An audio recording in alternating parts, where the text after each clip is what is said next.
Libo-libong mga bata rin mula sa Malabon, Valenzuela at Taguig City ang nabigyan ng maagang aginaldo sa programang Balik Sigla Bigay Saya Gift Giving ng pamahalaan. May balitang pambansa si JB Santiago ng IBC 13. Sa Valenzuela City, kabuo ang 1,500 kabataan na nasa edad 3 hanggang 4 na taong gulang ang pinagkalooban ng gift packs. Naglalaman ito ng gamit pang eskwela bukod sa pagkain. Kabilang sa mga benepisyaryo ay mula sa Bahay Kalinga at Early Childhood and Development Center at piling mga komunidad. Bibigay po ng gift giving galing po kay President Marcos at kay First Lady ito mga bags para sa mga bata. Ang napili natin beneficiary this year, the 1,500 are daycare students po natin.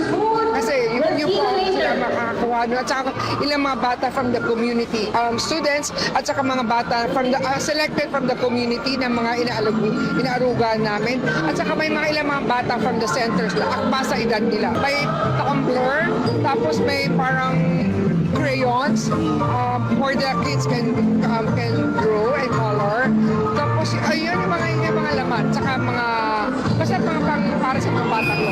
Samantala sa Taguig City naman, hindi maitago ang tuwa ng mga bata nang salubungin sila ng makukulay at nakakatuwang magic performance sa Balik Sigla Bigay Saya sa Taguig City University Auditorium.